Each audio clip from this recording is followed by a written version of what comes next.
every second, every minute. Man, I swear that she can get it. Saying, if you a bad bitch, put your hands up high. Hands up high. Hands up high. Till I feel the lights down right now. Put me in the mood. I'm talking about dark room, perfume. Go, go. I recognize your fragrance. Hold up, you ain't never gotta say shit. And I know your taste is a little bit high maintenance. Everybody else basic. You live life on an everyday basis with poetic justice. Poetic justice. If I told you that a flower bloomed in a dark room, would you trust it? I mean, I write poems in these songs dedicated to you when you're in the mood for empathy. There's blood in my pen. Better yet with your friends and them. I really wanna know you all. I really wanna show you off.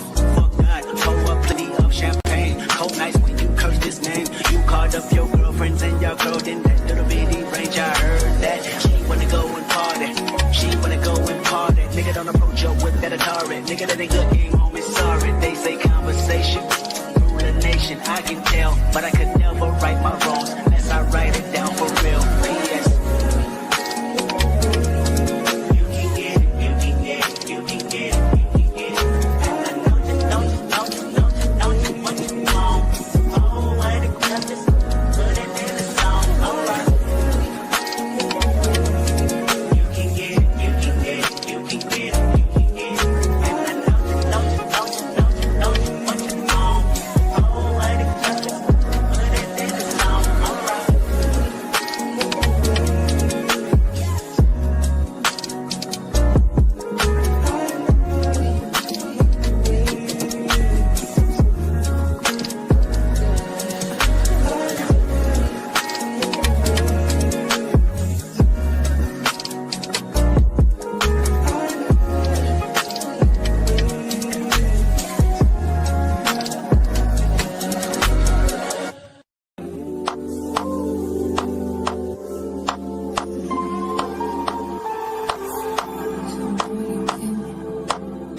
but I hear you saying to me, baby, said our time will make enough time. The times you wasn't with me waking up. Now you never said I couldn't miss your touch. I needed you, I needed you, needed you distance for something new. I was just alone with you, so comfortable with you, won't you? Can I tell you something for what it is worth? We ain't having a nice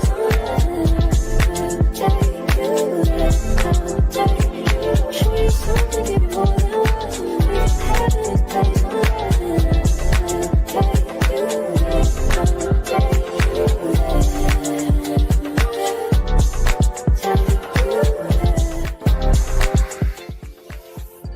please be done. Just be nothing to me. I want you to give to me, yeah. Please be done. Just be nothing to me, yeah. I want you to give to me, yeah.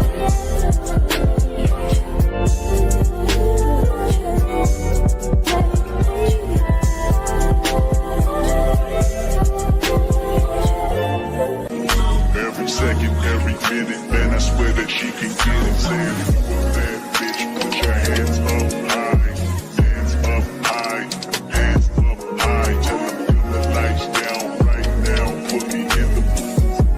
I'm talking about dark room, purple, go, go. I recognize your fragrance. Hold up, you ain't never gotta say shit. And I know your taste is a little bit high maintenance. Everybody else basic. You live life on an everyday basis with poetic justice. Poetic justice.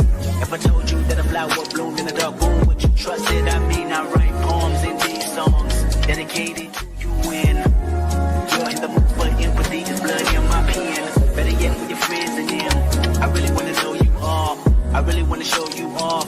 Fuck God, pour up plenty of champagne. Cold nights when you curse this name. You called up your girlfriends and y'all curled in that little bitty range. I heard that she wanna go and party.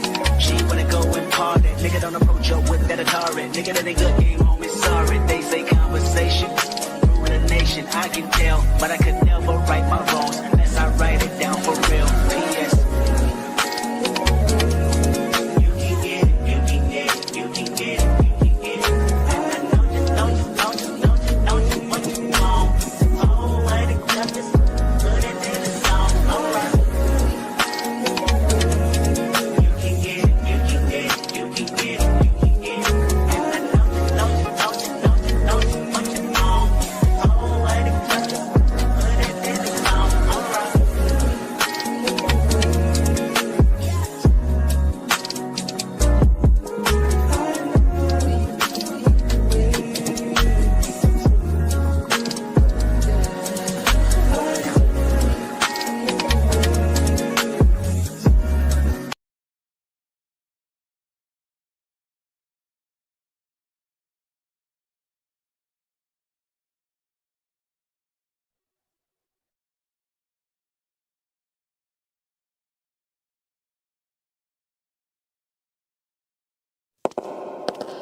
Whole 10 shining stars, big dip, get a lot of haystack gang in the city.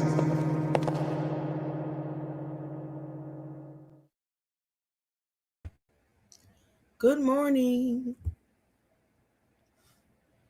Good morning, Keep It Cute. Good morning. Good morning. Are you a little better today? Yeah. That didn't sound right. That did not sound right at all. I'm just saying, hey, wife and mommy. Hey, Miss Carla. Who else we got in the building? Let's see. Miss Carla. Oh, that's it, honey. We got someone watching, but they ain't typing. So, y'all, what's today? Thursday. And we are gathered here. Listen, I have a lot. And when I say a lot, and I'm going to get to all of it because 2026 is going to be that year, right? Content for this channel, including stuff that's happening like in the moment. But I got this whole little thing to whereas I clicked on one story, which was the story, that I covered the other day with the pastor here, the pastor here in my city. I'm coming across all these pastor stories. Did you know there's a lot of pastor stories I out was there? like, what's up with these pastors? Yes. Girl, I'm like, cause you know you click one and here come them all. Hey Melissa. And so I got this whole it seems like at least today, tomorrow, maybe the next day. They need to practice what they preaching. Baby. These pulpit imposters. These are some pulpit. I'm gonna name my series. Pulpit imposters. But you know what? That's just the title. At the end of the day, they're men. So Fact. Human. Okay. It is what it is. And baby, they got their demons too, honey. Even though they tell us how to fight them or try to fight them with the the word and things of that sort. They Yeah, what you preaching, you need to start practicing. Shit. You right about that because there's a whole lot of now. This next one we're gonna talk about, cause see, like I said, I got about 2-3 more, y'all. This is ridiculous. And you may ask, Truth, why are you covering this on the Crime and Justice channel? Well, it just all fits into my theme here, whether there's a crime or not. I feel like these pastors and posturing preachers are a crime. Well, cheating is a crime, especially if you're married. Come on.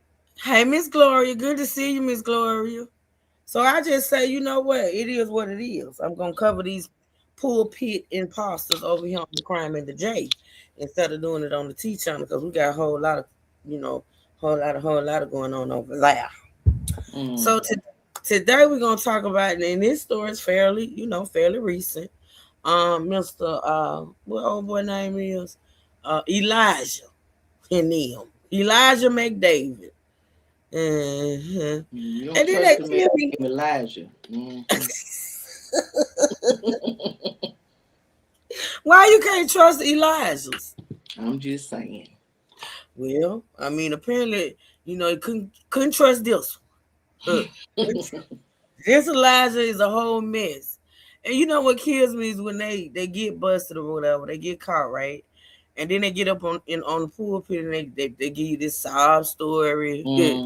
You know what I'm saying? It is just, oh my God. Just own it. And you repent just like everybody else because you are just like everybody else. You just bring the word of God. Just get up there, acknowledge your faults and or whatever. And and don't blame it on spiritual welfare. And all this crap. Come on, man. You know what I mean?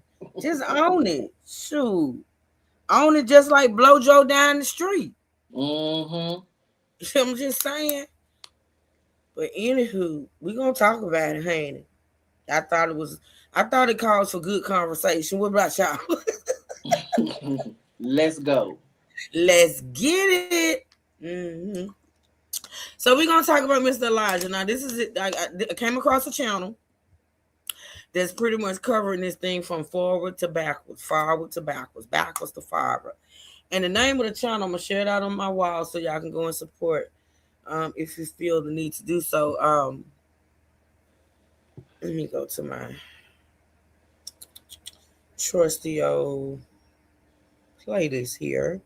And I got several videos of this person. The name of the channel is called Joy 105. And instead of being .com, it's just com. It just say Joy 105 space COM.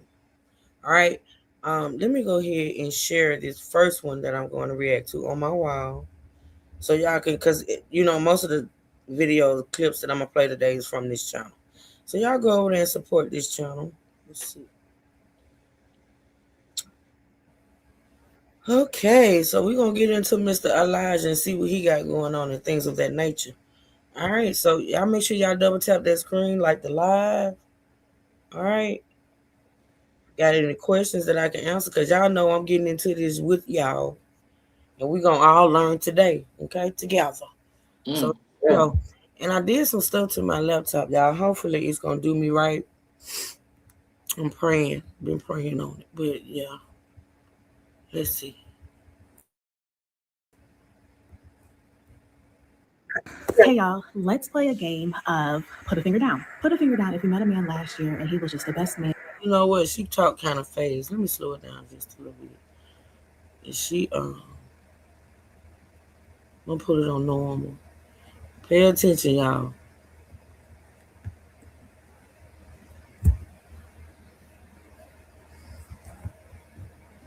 Hey, y'all.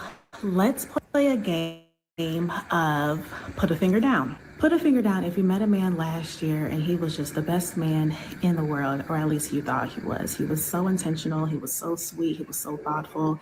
He moved with purpose. He knew what he wanted and he didn't play about you. You all dated for 9 months and he asked you to marry him in April. Put a finger down if he announced your engagement in front of his entire congregation on Hey, baby Easter. Candy. Put a finger down if 2, 3 days go by and you find out that your fiance had been cheating on you for about a good length of your relationship. Not only had he been cheating on you, but he was cheating on you with a member of the church. He also had another relationship with another woman from the church, but it wasn't sexual. Didn't find this information out until after you all were engaged. You were livid. You were furious. You gave the ring back. You called off the engagement. You called off the wedding that you were planning. You canceled the dress that you ordered. All of this stuff. This man begged and pleaded and begged and pleaded and begged and pleaded and begged and pleaded for your forgiveness. After some time and work and like all of this stuff and you making demands and he met those demands, you thought to yourself, okay, like I asked him to do X, Y, and Z, he did them, he is serious. You decide that you want to work on this relationship and that you want to be in a relationship with him and all this other stuff. So you decide still to move to Minneapolis, uproot you with your son, leave your job behind, leave. So red flag number one. Let's talk about it. Let's break it on down. Break it on down. Break it on down. Red flag. So you get engaged to this pastor. You become engaged, and before even marrying pastor, right? You find out pastor been cheating with a member of the church, which is typical. Just be honest, it's typical.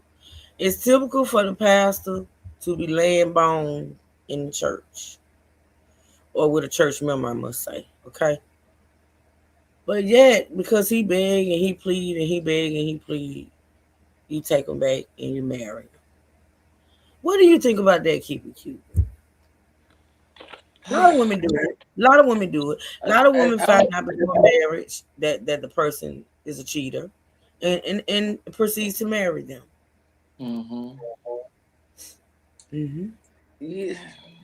Yeah, a lot of women do. Yeah. We I did it. I did we it. tend to fall for the okie doke.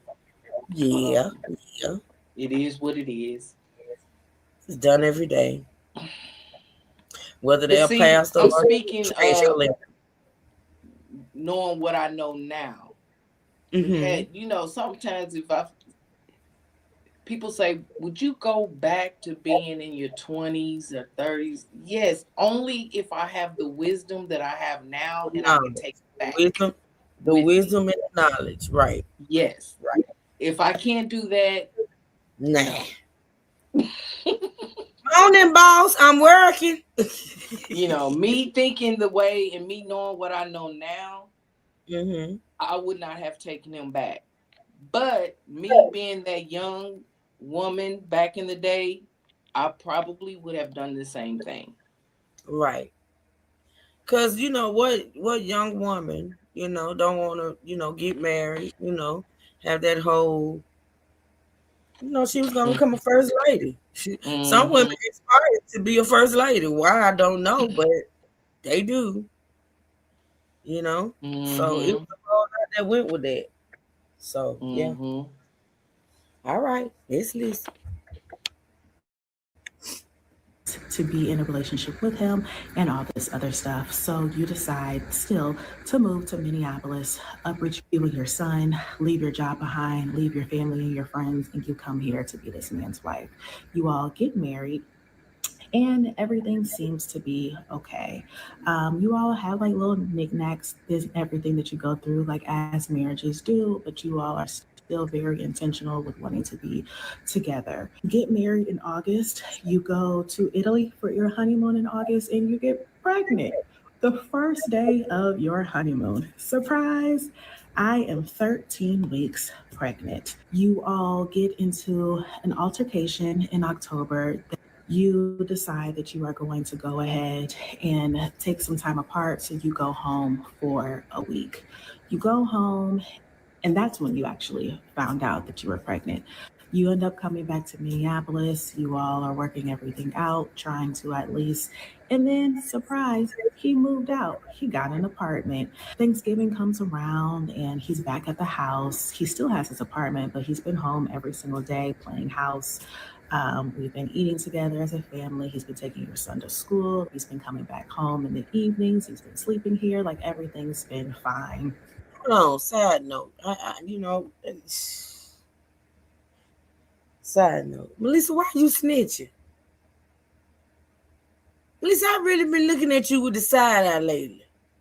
Do you see this Keep It Cute? We ain't even discussing my attendance and things of that sort on this line. We talking about Elijah and his cheating days. And you got Melissa in the chat snitching to the boss. Let's see. Hey, boss. What kind of shit and calamity is going on here? Wow. What did I do to Melissa this morning for her to just come out early in the AM and snitch on me, the boss? Like, what did I do? Wow. Did I not speak, Melissa? Did I not say good morning? You had that on your spirit all night. Like, you just knew when you woke up that morning you were going to snitch on you. Hey, baby. Hey, girl. What the hell? About that day. Girl, she couldn't wait. Couldn't wait to snitch. Damn. You must have roughed some fun. Boss, I ain't do nothing to Melissa. I did not do anything to Melissa overnight or this morning. Okay. Maybe she mad because I was on break and she wanted me to be on. She wanted me to work. I don't know. But I ain't stung cue ball head ass. I ain't stung her. Oh, shit. Over there with that bullshit. I done told Trey. Truth didn't work. Damn. Okay, I'm pushing play because right now I'm feeling a little attacked. I think I'm being attacked in the chat. This is ridiculous. This is just crazy. I was there. She ain't working. No. I was there. I was at work. I just was in the break room. Shit. The fuck? They do it all the time. Where they at now? How come you ain't snitch? Where they at now? Me and Keep It Cute is here, front and center, at work. Where they at? Huh? You ain't snitching on them? The hell? I think there's some bias going on. What you think, Keep It Cute? I ain't gonna say nothing. That's all right. That's all right. I just want to address that and ask Melissa what I did to her. Don't be quiet. But when I get in the car, I'll be talking to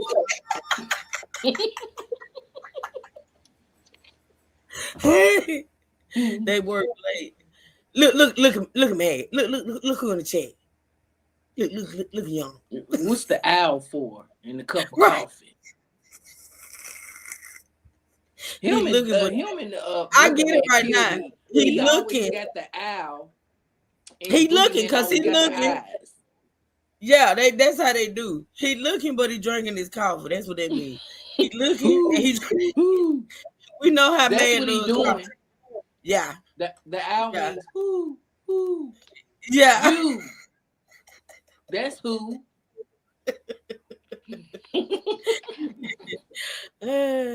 Don't put Keep It Cute in it. We sister wives and Prince True. Oh, y'all sister wives. Oh, okay then. No. We not going there. Let me tell you something, Lisa. See, I was staying out of y'all business. See, what you're not gonna do is think we gonna share. It ain't enough for him. He ain't got but a little booty. Prince ain't got but a little booty. Y'all, he ain't got gonna leave his little in the booty alone. You remember? I remember on Purple Rain when he was on the stage. He was shaking that booty. He was shaking. And that he booty. turned around and shook it like I was like, he was shaking that booty. I said, "Look at y'all." just enough to grab. Just enough to grope. You know what I'm saying? That's all you need. I love me some Purple Rain. Don't make me watch it. I will go watch it. I know everybody's line. I know every song. Girl. Listen. Girl. All-time favorite. All-time favorite. So, Melissa, it's a lot of things I will share, but my man, no. I hear you. The owl represents seeing all and have high knowledge. Okay, man. Okay, see how he come back with that? And the owl also sits up there and go, hoo, hoo, hoo, hoo, hoo. Yep, sure does. With the coffee. Yeah, because you always ask me, I didn't see nothing. I didn't hear nothing. I don't know nothing. Man, I did that thing. But yet you use the owl as high knowledge, but you don't know nothing. You ain't seen nothing. Come on, man. Man, I did that thing again that you sent me like the first time, and I did it and it worked, and I did it again this morning. It seems as if I need to do that at least once a week, because like when I did it the last time, it was a lot of stuff to be deleted, and I noticed when I did it this time, it was a lot of stuff. So it's like this device, it holds stuff, it stores stuff, and so I think in order to keep my stuff on straight, I should do that like once a week. I sure appreciate that, man. I appreciate you sending me that. I really do. Because as you can see, it's playing this morning. Hopefully it'll continue. But yeah, I did it again. I said, let me do it again and see if that'll work. Because I just don't understand why all of a sudden my stuff was starting to act up. But I do a lot on this laptop. And I think I'm going to take Trey's advice and get me a laptop for my streaming. And just use, one for my other stuff I be doing. So yeah, because it stores a lot of stuff. These devices stores a lot of stuff. So yeah, but I just wanted to thank you, bro. Thank you for that. I appreciate it. All right, y'all, let's get into it. Then last Saturday, you all get into an argument over a napkin. You get into an argument over a napkin and he decides that he is going to leave. And you tell him, look, you're married. You can't keep leaving every single time you get upset. Married people don't have second residences. He decides to leave anyway. So you text him and you let him know that this is the last time that he will be able to walk out on you, your son, and your unborn child. You go to church that next day. Everything is fine. I mean, you are saving face. You're speaking to everyone. You're smiling. After church, you go up to your husband and tell him how great of a job that he preached, and that you asked him if he wanted to go get some brunch afterwards, or like what his plans were. And he said that he had a headache and he was going to go lay down. So I said, okay. So my son, we go to brunch with a friend and we come back and your husband is not here. Sunday evening, you try to get in contact with your husband and he still doesn't answer the phone. Monday comes around and you are sitting on the couch, folding clothes, doing laundry, and watching the P. Diddy documentary. The doorbell rings. You think that it is a package that your stepmom sent you all for Christmas. So you're not in a rush to answer the door because delivery people are going to sit it down. The doorbell rings again. So you get up because you are naked on the couch trying to fold laundry because the only clothes that fit are the clothes that you are washing because you're pregnant. Find something, you throw it on, you go to the door. It is a woman there. She asks, are you Tyler? You say yes. She hands you a paper and says, you've been served. I open the paper and it's divorce papers.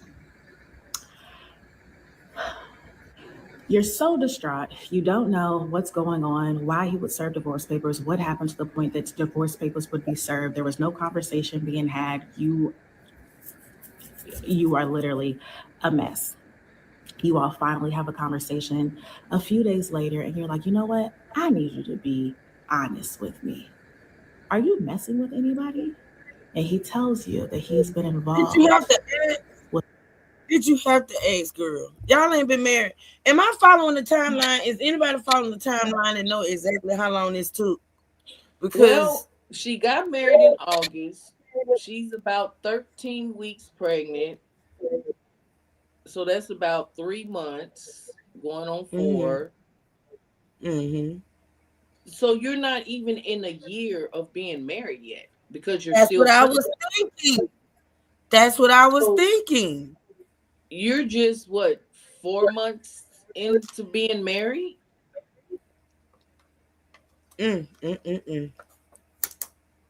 See? Ridiculous. Okay.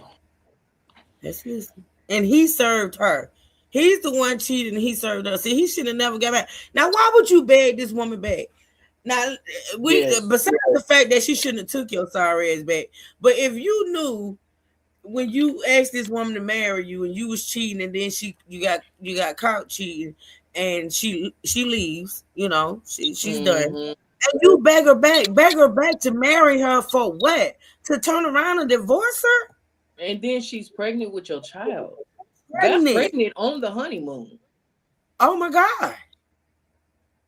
Like that, if that's not like some kind of evil malice. Yeah, he ain't shit. You know what I mean? Yeah. But you a man of God though.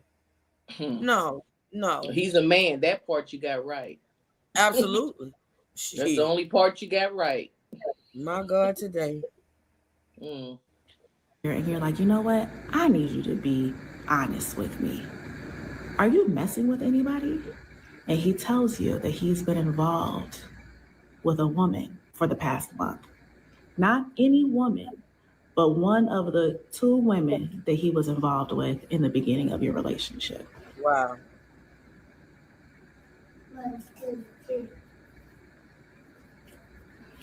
I'm putting all of my fingers down. Before we move into our time. Now here we go with him. In the pulpit. Okay? Let's listen.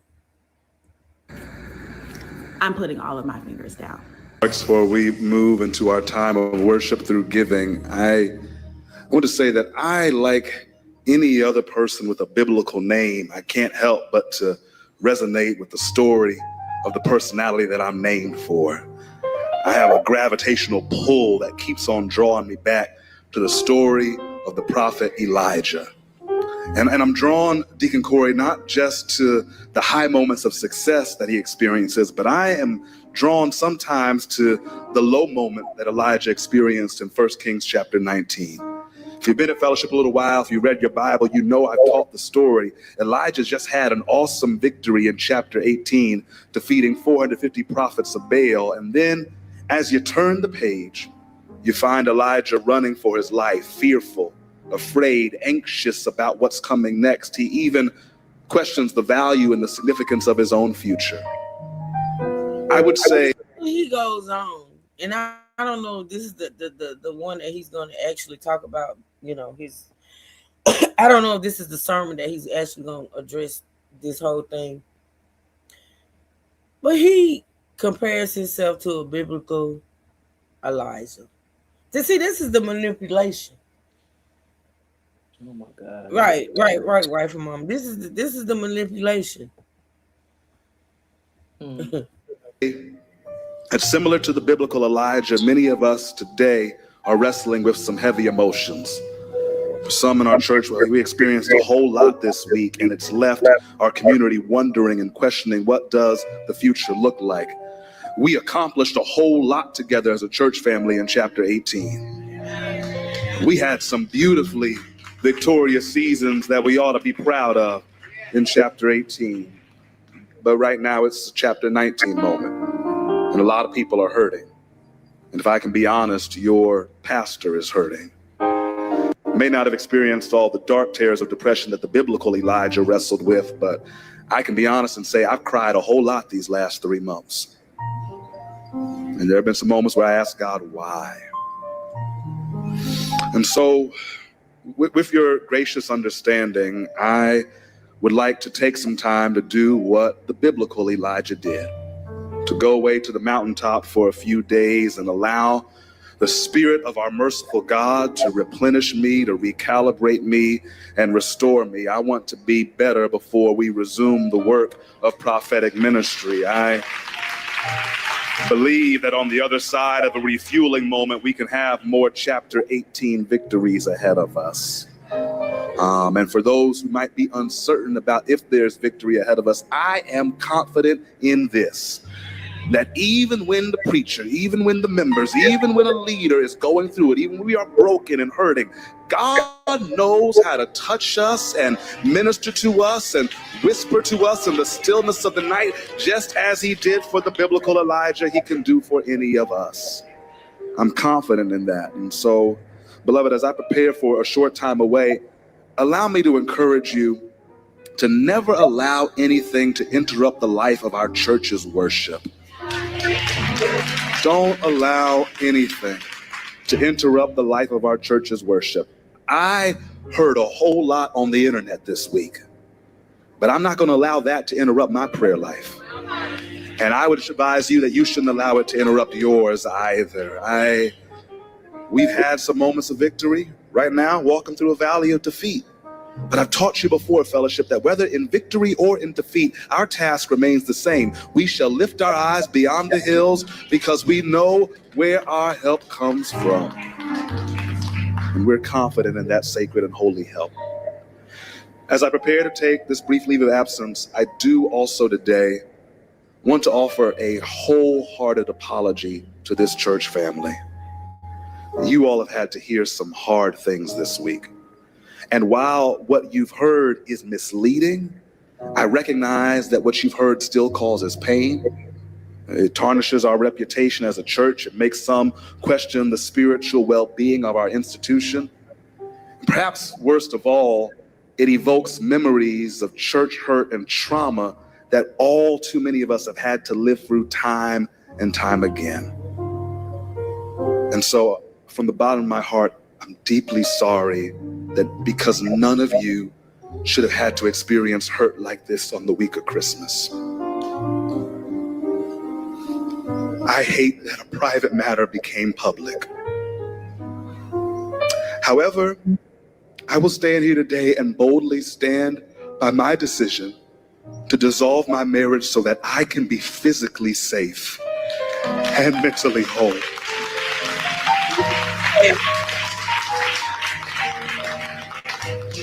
And through all the noise, I want you to know I'm grateful to be alive. And so I ask that you would. Oh. What, to save? To be alive? Did I miss something? Did I miss something? Did we miss something? I know we pretty sharp when it comes to. Did you skip over something? I promise you I didn't. I promise you I didn't. I don't do that. Safe and alive. Did she try to kill you? What's going on? Elijah, what had happened? Damn, if the narcissist was a person. Man, you better hit this link in the next 10 minutes. Don't do that. You always. No, you're not.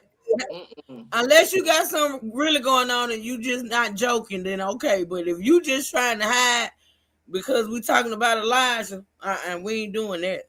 Yeah, I want to hear what you got to say about your boy here. Yes, he acted like he was in danger, or that she was physically abusing him. Lord have mercy. Right. Here we go. Right. Here we go. Like I said, it's the manipulation for me. He guilty. Pastor, I got one question for the pastor. Pastor, do you want some cheese to go with that wine? Right. My God, today. Is he really standing up here with this story? Mm-hmm. Sure is. Wow. So I can stay alive. Right, maybe right. Safe. I gotta go to the mountaintop to talk to God so he can. Boy, if you don't get the hell out of here. This should be good, keep it cute. This should be really, really good. I want to hear Elijah while you over there saying all this. Why did you feel so unsafe? Let the people know why you felt so unsafe. Why and you that around you here still running alive. around. What happened that you still alive? I want to hear that part too. Exactly, boss. Lying in front of the congregation. In front of God. Forget the congregation. In front of God. Damn, I'm choking on my water over here. Shit. Ooh, look at Melissa giving Mad Grace. She giving Mad I'll be Grace. damned. You see that shit? He deserves the. You know what? Do you see that shit? What the hell is up with Melissa? What's going on? Can't trust nobody. Can't trust nobody. What about your friends? Will they stand their ground? Will they let you down?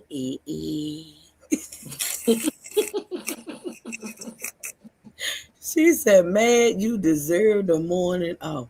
Mad worked hard yesterday. Man, get out of here." Boss said some of these pastors today ain't worth the hill of beans. You better know about. At all. Pray like for I our said, church. But it's just a title.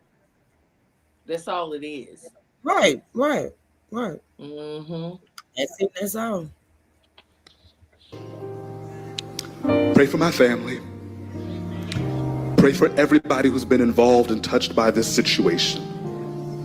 And know that I love my fellowship family and that stepping away even for a brief moment is hard, but I'm confident that the same Holy Spirit that has sustained us through 5 years of victory seasons will continue to be with us even in my absence. And while I might be absent physically, know that I will still be connected with you all spiritually because we're going into our church fast. And I hope you all will help me and join me in praising God for the opportunity that we have to fast together.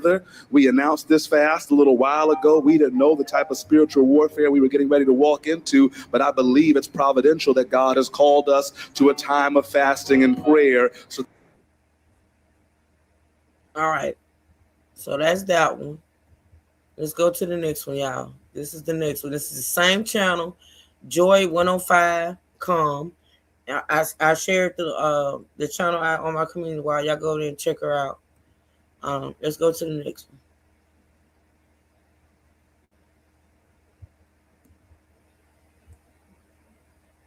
So I'm here to address them. Let's start with the. All right, so this is the first lady again. And like I say, I still to this day don't understand why people do these live streams. But you know, hey, as a content creator, I guess I should appreciate it because it gives us content. But in real life, I think it's pretty sad. You know? Let's see. First lady, what's the name of it?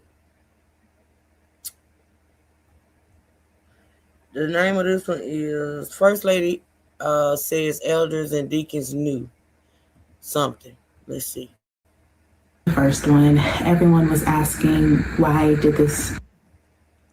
And y'all make sure y'all read the little captions that she's putting up because it gives you intel on what's going on with what she's saying.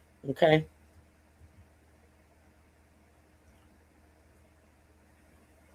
So I'm here to address them.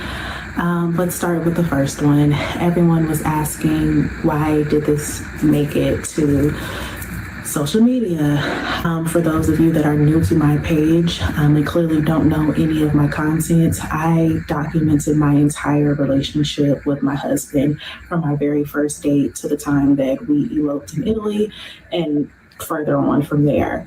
I documented the good times, and so it wouldn't be right or be hypocritical if I did not document and share this information. One of the other questions was, why did I not go to the higher ups? I did. I went to the chair of the deacon board and the chair of the trustee board in early November and talked to them about everything. They even have more details than you all have. So I went to them. Nothing was done. The reason why the video was made. Is this like deja vu from the other situation that we talked about? What, yesterday? Was it yesterday? I think it was yesterday. Isn't that what so-called happened with that pastor? He got caught. Well, he was arrested 3 times for domestic violence, but yet there were no repercussions as far as the church was concerned. He was able to still grace the pulpit and preach on. But you So know it's a what? Going to the deacon board, the deacons and the pastor, they have their relationship. You get what I'm saying? They're going to back the pastor up. Oh yeah, they there for the pastor. Bro code, whatever you want to call it. You get what I'm saying? Right. She wasted her time going to them. Like me and Man was saying yesterday, is this goes back, he like Man say, centuries of the church. Same thing. You know, they turn a blind eye. Well, they make an excuse for the pastor. You get what I'm saying? For his behavior. And you, as the first lady, is supposed to just be quiet, not say it. Absolutely. To begin with, because my name was being slandered around the church and around his staff. He has not been truthful. He has fabricated a situation that happened, and I was tired of the blame and the misinformation being targeted towards me, and me ultimately being the bad guy. I made this video because there were a lot of people involved. There are a lot of people that have been involved with him and that have been silenced. And I am one that will not and cannot be silenced. So I'm the only one that spoke up and spoke out. One of the other questions was, what could he possibly have done that you demanded that would make you take him back? Well, he had an inappropriate relationship with a member of his church while he was dating me. That person is the daughter of his former secretary. She reached out to me a few days after he announced our engagement on Easter on the phone, and she told me everything. The demand that I made was I asked him to let go of his secretary. I felt like she was too close. She knew that Elijah was dating me. She also knew that he was dealing with her daughter. She was booking my flights to and from Minneapolis to Indianapolis, booking dinner reservations, booking everything. She was just too close. I did not want her around. I did not want to be around her. I didn't want to eventually have to email her or call her or do anything in regards to church-related stuff. So I asked him to let her go. That was one of the demands. He did that. I thought because he let go of his secretary, that he was serious about our relationship, and it made me feel a little bit more comfortable moving forward in our relationship. I would have sent the baby to Jesus or Jesus Academy, Jesus Daycare. Trust and believe. That was a thought of mine. And every time that I talked about terminating, I literally got sick to my stomach. Ironically, Monday of this week, I received a phone call from the doctor letting me know that I am having a little girl. Most people would be excited to know the sex of their baby, especially to know that they're having a daughter and they already have a son. But it's just something that I'm not excited about right now. I've been told to try to find the joy in this moment, and I can't find it. My prayer is that as time goes on, that I will be able to connect to my daughter. I pray that I don't have any resentment towards her. Your daughter don't have anything to do with this, sweetheart. I was with you. I was with you. Now, what we're not going to do is speak on you possibly having resentment for your daughter. This is what we're not going to do. That's weird. That's crazy.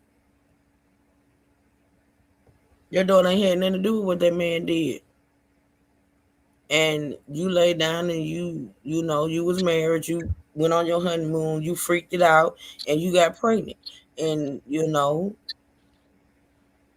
daughter ain't got nothing to do with what he did. How can you even fathom saying you may have resentment towards your daughter? Right. That's I think weird. right now she's got a lot of emotions going on, and she may not be like happy during her pregnancy at this point. Could be. Our emotions is all over the place anyway. When we're pregnant, right? Mm-hmm. But I pray that once the baby gets here, that will change. You get what I'm saying? But right now, she's just like regretting a lot. Probably regretting that she's even gotten pregnant by him. Just a whole lot of stuff, which is normal. Yeah. Regretting the situation. I get it. Yeah. But don't resent the child. She had nothing to do with it. I think once she gets here, all that's gonna go out the window. Mm-hmm. But I get it. I can understand. I understand what she's going. You get what I'm saying? I can understand it. I may not agree with her wording. You get what I'm saying? But I get it. Right. Will be able to connect to my daughter. I pray that I don't have any resentment towards her. My prayer is that I can love her the way that I love my son, despite everything that is going on between me and her father. So for those that are sticking and riding with me, I would ask that you would just pray for peace of mind for me. I would like for all of you guys to back off of Kari. She and I did have a conversation the day after Christmas. We had a long 4-hour phone conversation. I do not agree with everything that has happened, but I do understand how she fell into the manipulation of you all's pastor. He is a very smart, well-spoken man, and he knows how to use that to his advantage. For everyone that is attacking me in my comments because you are sticking and riding beside your pastor, I don't blame you at all. You all have known him for 5 years. You have grown to love him for those 5 years. He and I have only been together for a year and a half. And even in that year and a half, with everything that I know about him, everything that I know about his past, and everything that I know that he continues to do, I still love him. And so there is so much that you all do not know. And I am not upset because he is not a truth teller. I hope that one day he will tell the truth. I truly believe that everything that's done in the dark comes to light, because everything that this man has done to me in the dark, I did not go looking for it. It literally fell on my lap. Church sent out an email earlier this week about the claims against their pastor and how they are supporting the family. You all are not supporting the family. If you were, you would have reached out to check on Hayes. At the end of the day, there is an innocent child that has moved to Minnesota and now has moved from Minnesota, had started a whole brand new life with friends at school, friends at church. We built a community here, and I had to have a really hard conversation with him and let him know that this will no longer be his home. Would have hoped that you all would have actually checked in on the family. For those that have checked in on us, I really appreciate you. For those that have come to the house to pick him up, to distract him so I could pack up, or just so I could get things done, I really do appreciate you. I appreciate everyone who has called. I appreciate everyone who has stopped by. I appreciate everyone who has prayed for and with me. Know that your kindness, I'm not taking it lightly at all. I really appreciate you. That's really all that I have to say. I appreciate everyone that has reached out to me. I hope that somebody can learn something from this. I don't believe that anyone should be silenced. There were tons of people that told me to take the video down or let God handle this. No, God can continue to handle it the way that He sees fit. But this is what I'm doing. I'm just going to sit back. Got a divorce to go through now. And I got to continue to make this little girl that's inside of me because I haven't been taking care of her. And I haven't been taking care of her mom. And so my prayer is that I can heal. Everyone involved can heal. I hope that this doesn't happen to anybody else. And I just want to get back to the Tyler, the daughter, the mom, the friend that I was, or that I am, for my babies. And yeah, I'll see you guys on the other side. I received a sermon a couple of weeks ago from Sarah Jakes Roberts, basically talking about her going through the process to get to the promise on the other side. And I have no clue what my promise is on this other side because I'm being dragged and this process is terrible. But I just know that I'm going to have a testimony, something on the other side, and it has to because this is just insane. But again, I appreciate everybody. Thank you for all of your prayers, your well wishes, and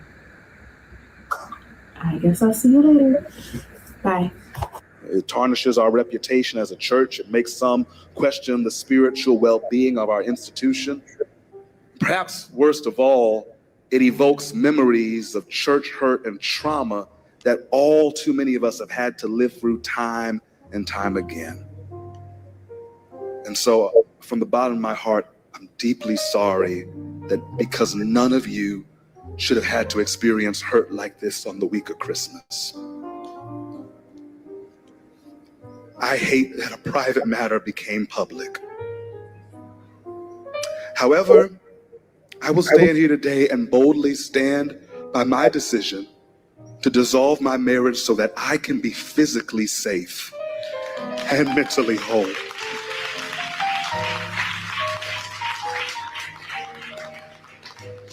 And through all the noise, I want you to know I'm grateful to be alive. And so I ask that you would pray for our church, pray for my family, pray for everybody who's been involved and touched by this situation.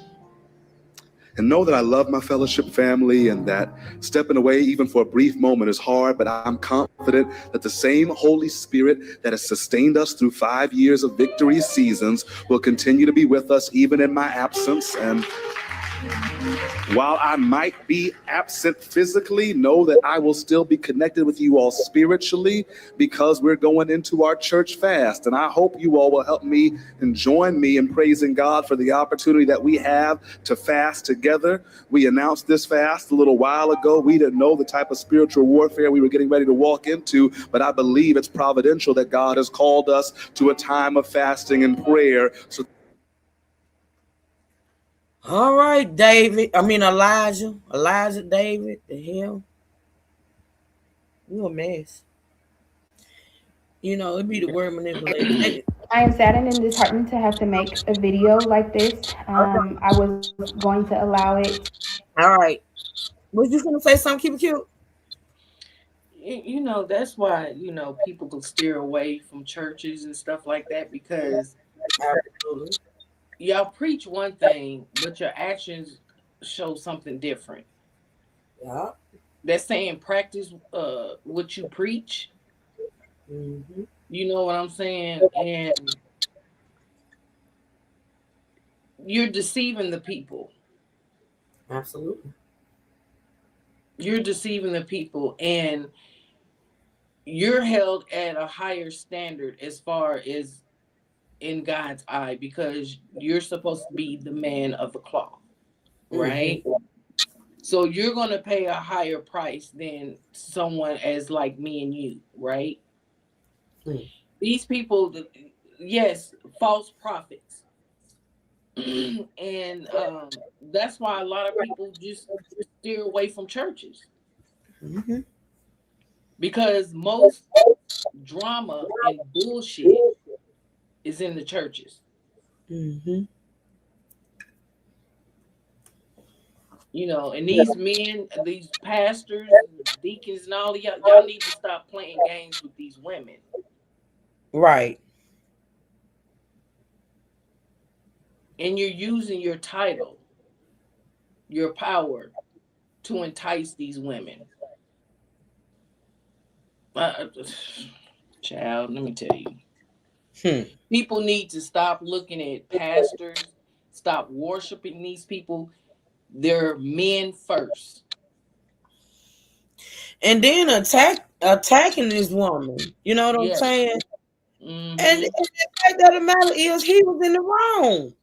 Exactly. Like, where do we do that at? Yeah. So, you know, now you want to make her look bad. It's just crazy to me how people, these are grown adults. People need to start acting like adults. Right. Now, if you was involved with this woman prior to, why did you beg, plead, snot, and all that to get this woman back when she walked away? That's what I don't get. That's what you already got busted in the ass, and the woman was gone. And if you want to be with the other woman so bad, why did you beg this woman back? Because this is the type of man that wants his cake and eat it too. When someone walks away and say you can have it, but then you manipulate this woman, I've changed. It was the spiritual warfare. We're going to pray about it. I prayed about it, and God said, "You're going to get it."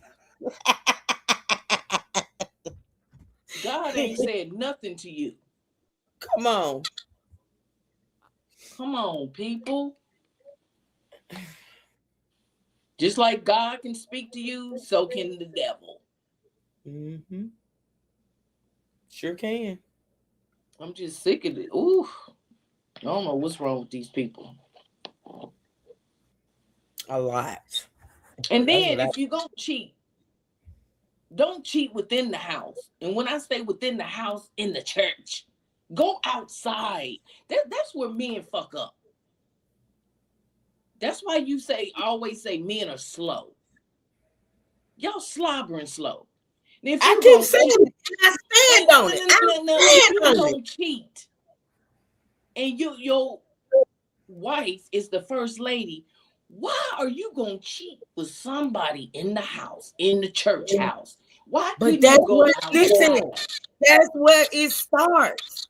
That's where it starts. It's convenient. It's the perfect cover up. You get me? It's the perfect cover up.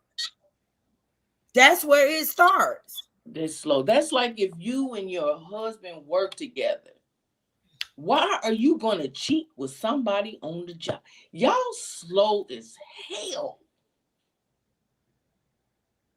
If I was to cheat, I would not cheat in the house. Come on, you got to be more careful. But they say you don't piss where you. What is that saying? Damn it. You don't something. Truth I told you, the pastor showed up to my granddaddy house talking about Sunday dinner. Probably said, "Nigga, not here." Yeah, a lot of pastors and a lot of husbands be knowing them pastors ain't shit. I'm like, because they're a man. Don't piss where you lay. Is that it? Thank you, Miss Carla. Thank you, Miss Carla. Listen, it be the husbands that know keep it cute. Oh my God. Yeah. Just like us as a woman, we can spot a woman that ain't shit. Come on now. The husband be knowing. Husband be knowing. You don't eat where you shit. Come on. All that, Melissa. All that. All that. Some people just slow as fuck. And then you playing victim. Yeah, I'm going to the mountaintop like Elijah so God can speak to me. It'd be that for me. Yeah. It'd be that for me. So introducing the other woman. Okay? Introducing the other woman. Let's go. Shout out to joy105.com. Yep.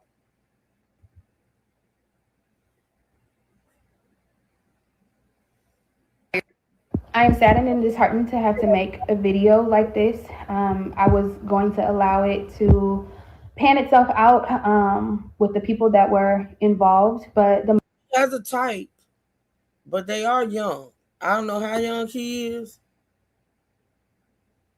Now I should have known this chick here was gonna be a little bit younger, or was gonna be younger, because the wife said she was the daughter of his secretary. Baby Candace said my ex's father was a pastor. He cheated with the first lady's best friend, and the wife ended up having a stroke and passed away. Oh my God. What? Wow. moment that my name came into it and screenshots are being posted with my name in it, I felt like I have to say something. I am not mistress. I am not someone that is maintaining an inappropriate relationship with your husband or anybody for that matter.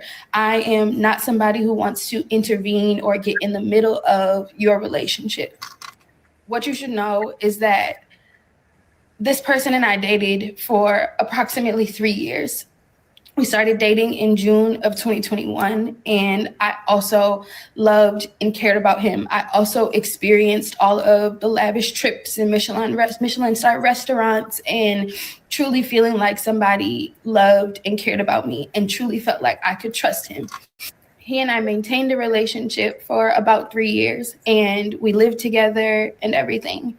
It was in the spring of 2024 that I found out some devastating news that my trust was broken and that I was humiliated. At that point, like you, I also... So this thing says, and I guess this is her, a woman named Carisha recently went live on social media to share her account of, excuse me, of a past relationship with the pastor.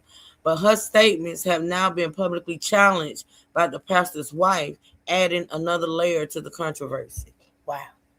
Okay, let's listen. I tried to see if we could figure things out and maintain the relationship. That's not necessarily something that I would recommend to anybody today, but that is my truth. We decided ultimately in about May of 2024 that we were no longer going to attempt to work on our relationship and that we would cut things off. From that point, he and I did not maintain contact the same way that we had before. We really did take a lot of space from each other. And later on that year, he started to reach back out and ask if I wanted to go to dinner or brunch, etc., and would invite myself and my friends out.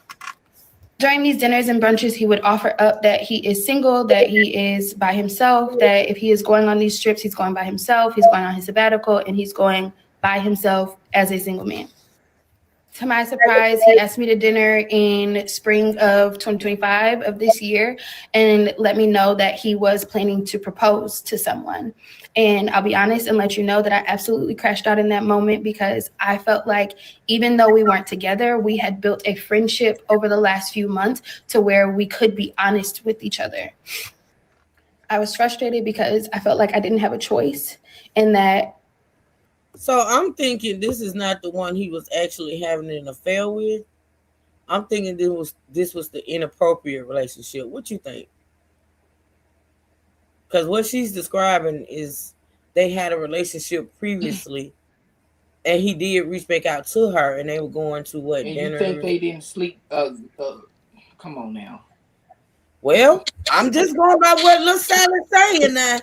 Come on now. What she's describing is not the actual affair. Remember, the wife said it was one affair and then it was one inappropriate relationship. Well, she put the quotations with her fingers, inappropriate relation. In other words, right.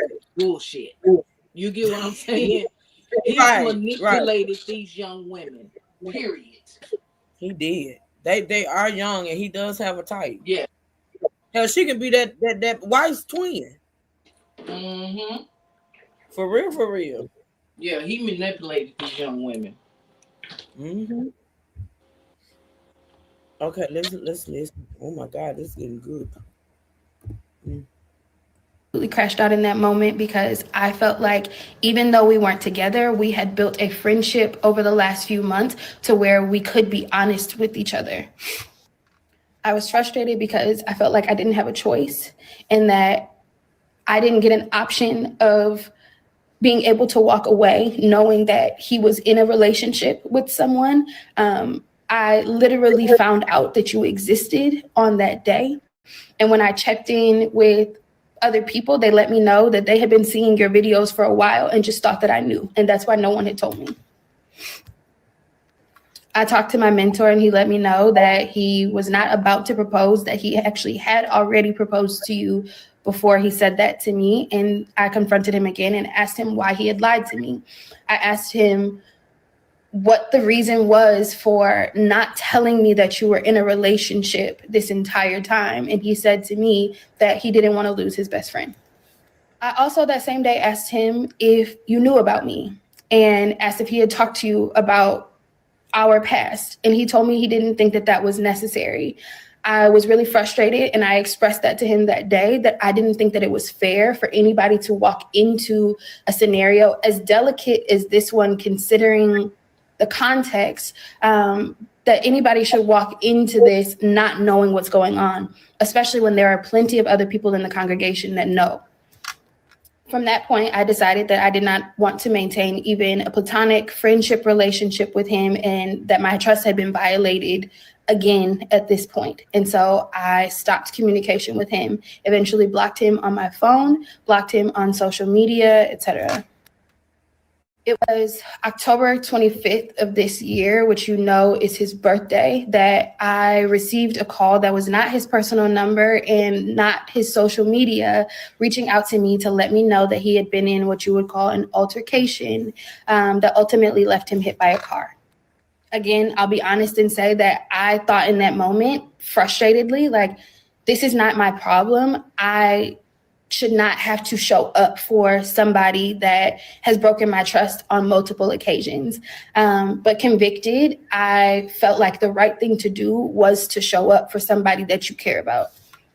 And so, no, I wasn't showing up for him as a friend. I wasn't showing up for him as somebody that was looking for anything for him, not somebody that is looking to rekindle a relationship with him. I was showing up for him as somebody who had just gotten news that he was in the hospital and had been in a car accident. And I want to be clear, he and I have maintained a strictly platonic relationship since the spring of 2024.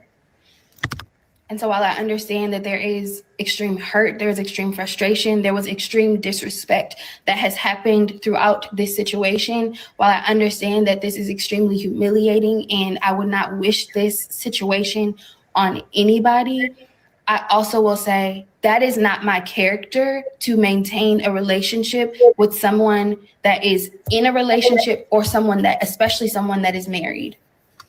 And so I truly hope that in all of this, that you all get what is owed to you, what is due to you. I pray that this is all worked out. However, I should not be the target for this anger. I truly do believe that it is misdirected.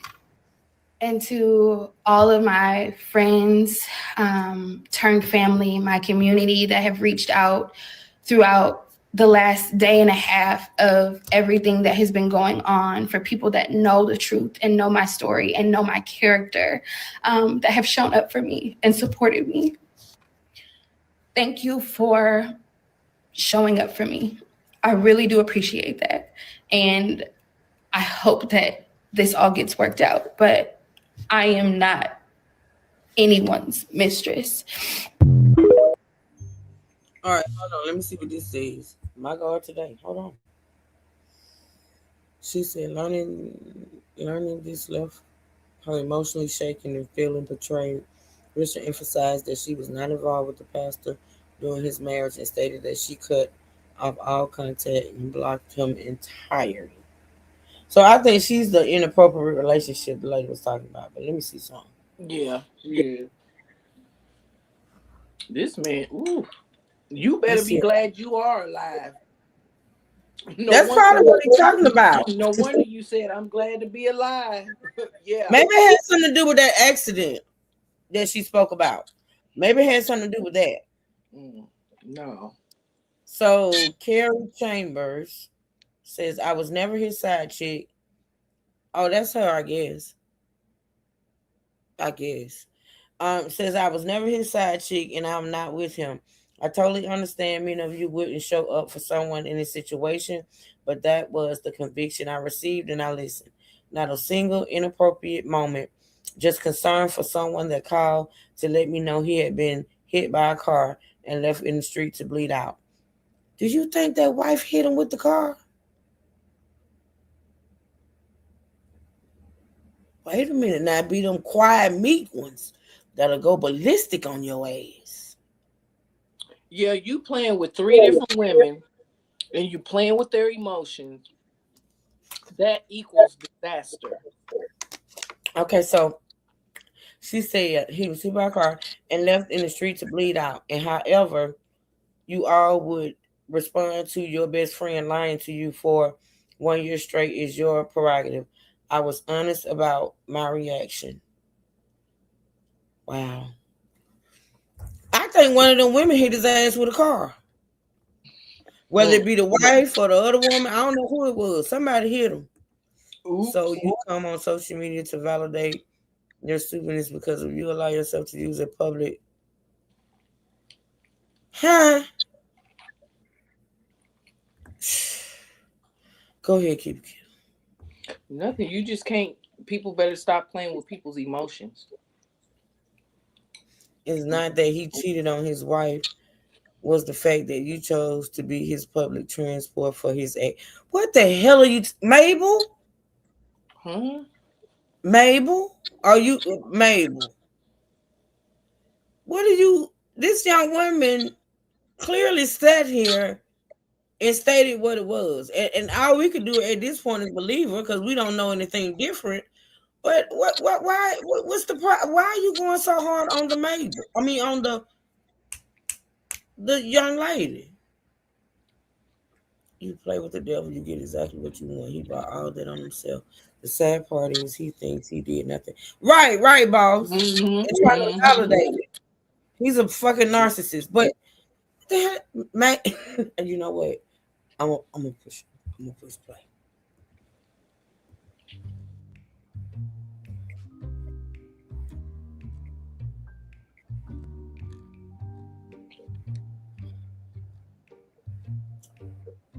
That might be it. Hold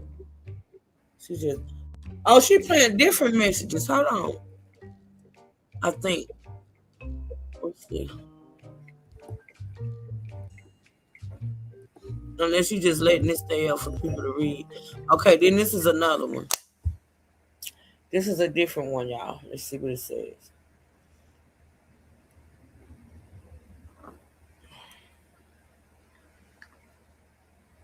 Damn it. Ooh, child. Crazy stuff. Yeah. This one says,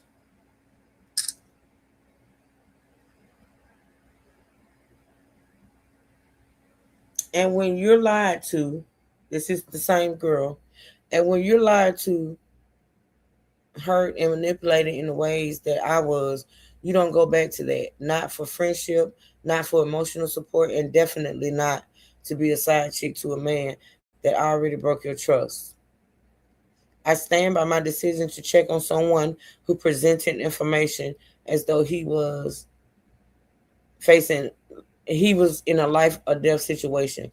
I hope you all spend as much time praying about this situation as I do. All right, that's what she said right there. She's just posting, honey.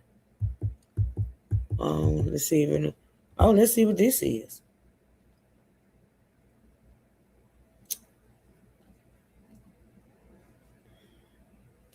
However, the pastor's wife has publicly rejected Carisha's explanation after Carisha posted the video detailing her claims.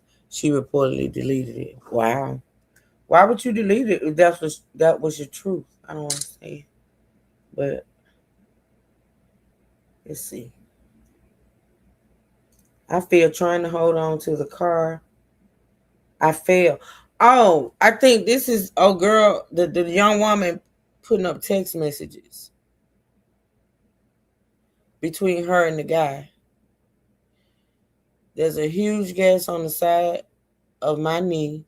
They said the staples would fall out in about 10 days.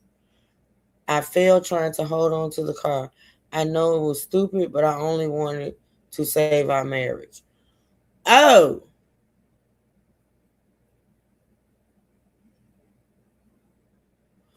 Oh, so the wife was trying to leave and he did the jumping on the car shit?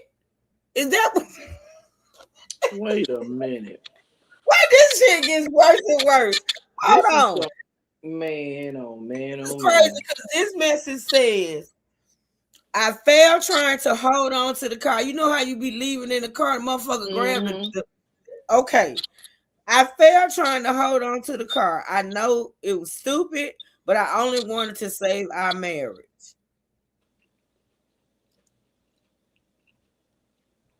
You see how he's playing with these women? And they are young women.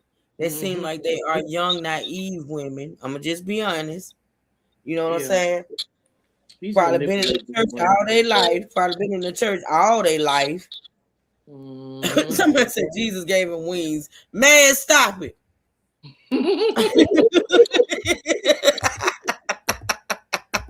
Just stop it. Okay, let me see if it's anything else, y'all. My God, today. Okay, that's it on that one. Okay, let's see what next. This getting better and better. I don't know about y'all, but this shit is crazy. He played with all them women's minds. All three of them. He sure did. I want to know who the third person is. The one that he's actually having the affair with. Let me see. I know, but has she came out?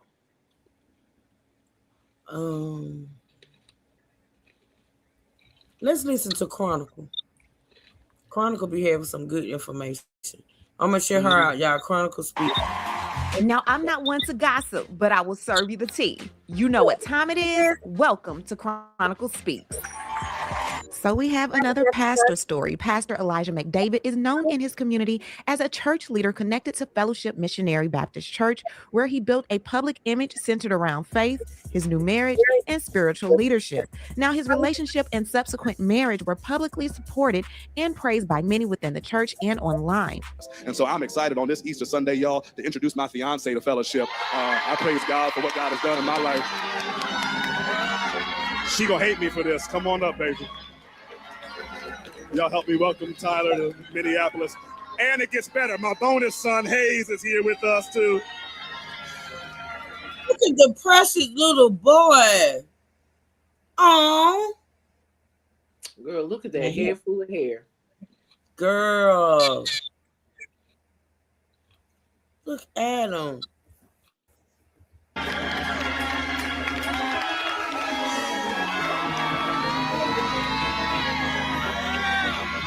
But 8 months later, I hate that a private matter became public. However, I will stand here today and boldly stand by my decision to dissolve my marriage so that I can be physically safe and mentally whole.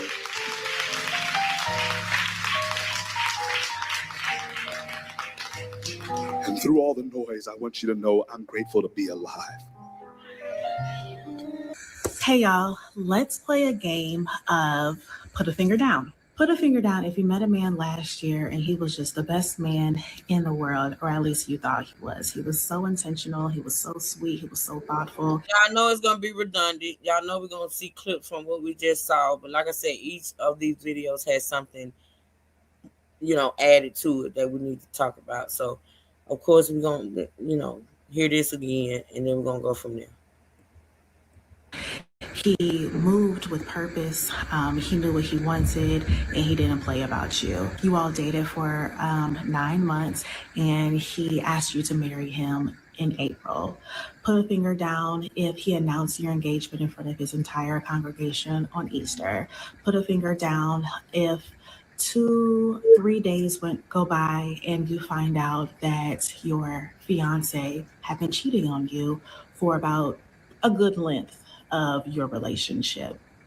Not only had he been cheating on you, but he was cheating on you with a member of the church.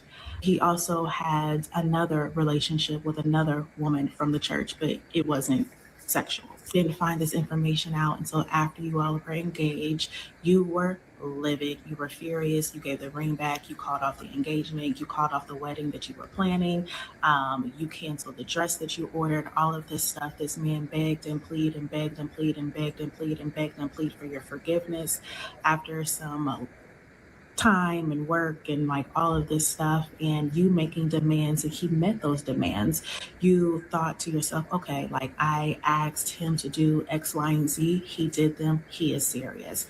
You decide that you want to work on this relationship and that you want to be in a relationship with him and all this other stuff. So you decide still to move to Minneapolis, uproot you and your son, leave your job behind, leave your family and your friends, and you come here to be this man's wife.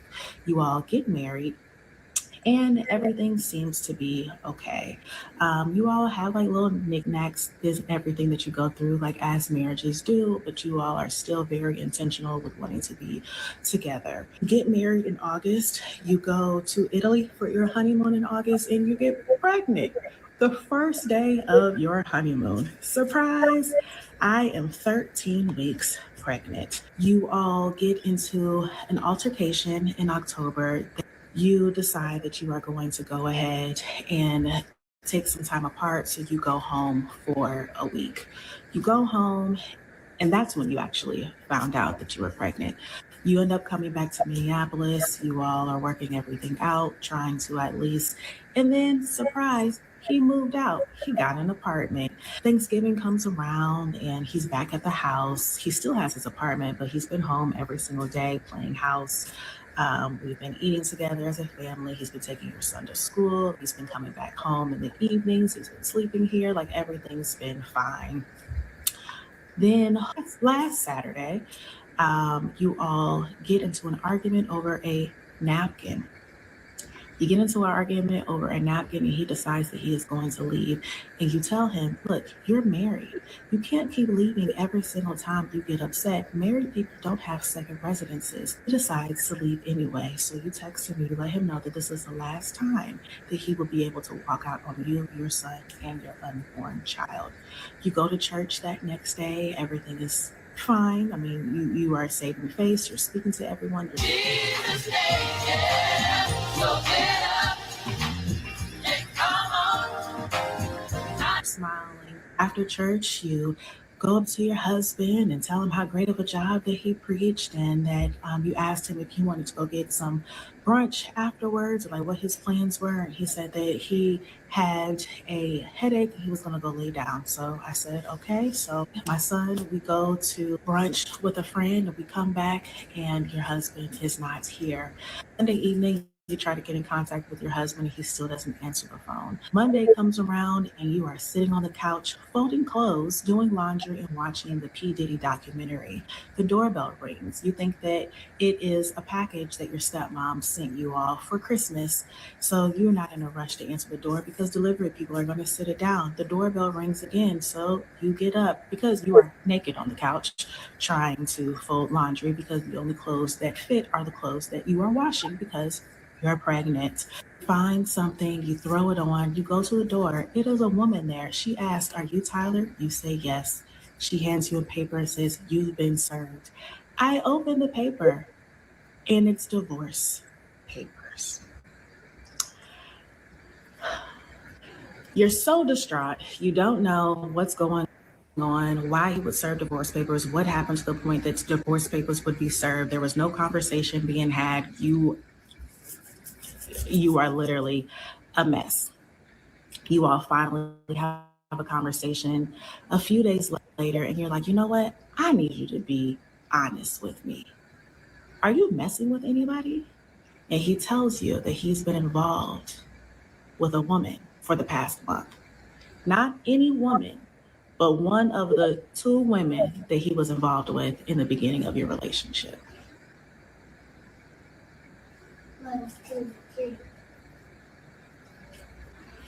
I'm putting all of my fingers down. I am saddened and disheartened to have to make a video like this. I was going to allow it to hand itself out with the people that were involved, but the moment that my name came into it and screenshots are being posted, he is a liar, a manipulator. Relationship with him, and that my trust had been violated again at this point. And so I stopped communication with him, eventually blocked him on my phone, blocked him on social media, etc. It was October 25th of this year, which you know is his birthday, that I received a call that was not his personal number and not his social media, reaching out to me to let me know that he had been in what you would call an altercation that ultimately left him hit by a car.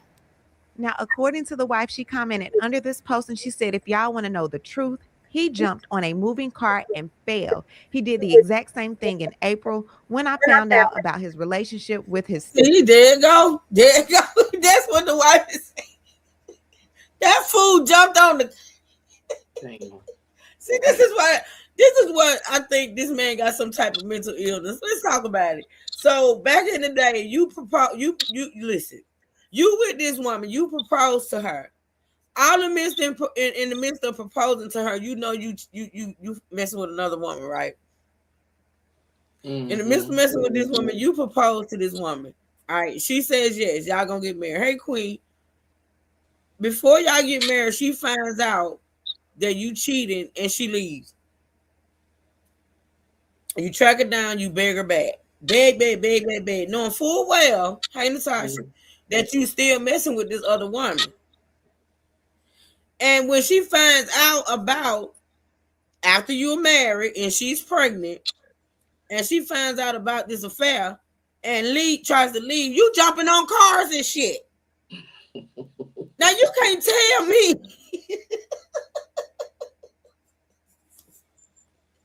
You can't tell me something wrong with that man. Yeah. You cannot tell me that. Congratulations, man. Congratulations. You can't tell me that something ain't wrong with Elijah. I just... Yeah. What is it, Keep It Cute? What is it? He's slow.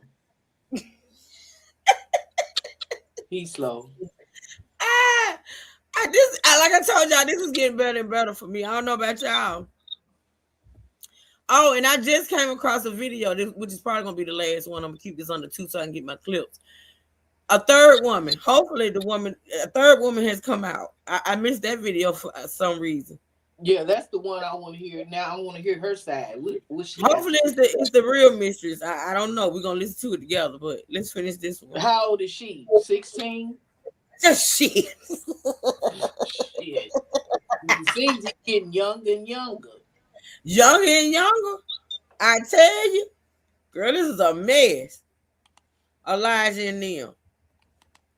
Under this post, and she said, if y'all want to know the truth, he jumped on a moving car and fell. He did the exact same thing in April when I found out about his relationship with his secretary's daughter. He is a liar, a manipulator, abusive. I have pictures of bruises he has caused. He's mentally unstable, controlling. There is nothing good or honest about him.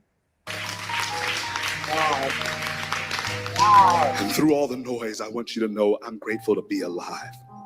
Again, I'll be honest and say that I thought in that moment, frustratedly, like, this is not my problem. I should not have to show up for somebody that has broken my trust on multiple occasions. But convicted, I felt like the right thing to do was to show up for somebody that you care about. And so, no, I wasn't showing up for him as a friend. I wasn't showing up for him as somebody that was looking for anything for him, not somebody that is looking to rekindle a relationship with him. I was showing up for him as somebody who had just gotten news that he was in the hospital and had been in a car accident. And I want to be clear, he and I have maintained a strictly platonic relationship since the spring of 2024. And so while I understand that there is extreme hurt, there is extreme frustration, there was extreme disrespect that has happened throughout this situation, while I understand that this is extremely humiliating and I would not wish this situation on anybody, I also will say that is not my character to maintain a relationship with someone that is in a relationship or someone that, especially someone that is married. And so I truly hope that in all of this, that you all get what is owed to you, what is due to you. I pray that this is all worked out. However, I should not be the target for this anger. I truly do believe that it is misdirected. And to all of my friends, turned family, my community that have reached out throughout the last day and a half of everything that has been going on, for people that know the truth and know my story and know my character, that have shown up for me and supported me. Thank you for showing up for me. Worked out. Hey y'all, happy couple of days after Christmas. I hope everyone had here to just address a few things. Comment I don't can't know do any of my content. They so monotone. These women are so much alike. They so fucking monotone. They will put you to sleep. They will. Hold on. But they saying some good stuff. Hold on, y'all. He let go of his secretary, that he was secured. Got a DM Relationship, and it made me feel a little bit more comfortable moving forward in our relationship. All right, y'all, I have another update about the Pastor McDavid situation. I got a DM from the alleged side chick's mother. Now, the mother is alleging that her daughter is not a side chick. This woman has helped this man build up his ministry. He cheated on this girl and left her for dead, basically. And she's saying that everybody wants to blame her daughter, but her daughter has receipts. And her daughter is just crying and tore up about the situation because her character has been misrepresented. And the mom is just overall not happy about any of these things. So the secretary says, thank you for what you have said. The alleged side chick is my child. She has not been with him in over 1.5 years. He got with his wife weeks after him and my daughter broke up. My child is an amazing young woman who was manipulated by an alleged servant. Now we got the see, this is what I'm talking about. Let me go back. Let's start this over now that I know who she's talking about. Why does everybody come to social media, y'all? Why? Why do mamas, daughters, sisters, nieces, dogs, cats, everybody just feel the need to address social media? Now let me be honest about this for me. I don't agree with any of this. Like, listen, it calls for good commentary. Shout out to the people that choose to bring their real lives to social media. You know what I'm saying? It's just is what it is. But like in real life, my personal opinion in real life, the wife should have never came out here. Whatever you and that man was going through, you know, I get that you chronicled or you vlogged or whatever your whole relationships and things of that nature. But once things got to that point to where, you know, you sitting there pregnant and you get filed with you get slammed with divorce papers and things of that sort, I think at that point, nobody needs to know these things. So I don't agree with the wife coming out. I don't agree with the young lady coming out just because she saw her name in a screenshot. Okay, great. But you coming out to feel the need. See, I think everybody has this thing about feeling the need to tell their story. And the thing about feeling the need to come out here and tell your story or refute what others are saying about you, it only gets messier. And in the end, it's still going to be those that don't believe shit you're saying. I learned that the hard way in this little realm of hours. Okay? Person can sit on social media, lie on you, tell all kind of lies and shit of that nature. You can come out here and you can fight. You can talk. In the end, there are going to be people that believe you. And there are going to be people that believe that person. But you're never going to get everybody to believe your truth. Because once a lie, they say a lie spread quicker than the truth, and it's facts. And I learned the hard way to just not give a fuck. To not feel the need to come out here and address every lie that is being told, because it only make it worse. And it only fuels the fire. It only be and Keep It Cute is one of the main people I gotta thank for my revelation. Cause she was one of the main ones. I'm talking about for years saying, "True, don't even address it. Don't even acknowledge it. Do your content. Do your." My sister Flexi, when we got to that point, baby, let me tell you, the floodgates of heaven open up.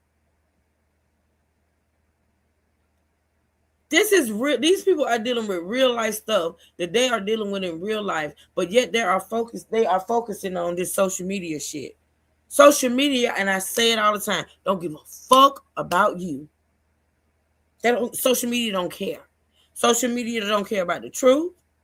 The more grimier, the more lies that are told, the more they're interested. And you cannot win over that. You just can't. And so I just don't feel the need to do it. I just don't. But and then you already got these young women coming out here such as the wife and this young lady, the other young lady. Then you got the mama of the young lady or the side piece or whoever coming out.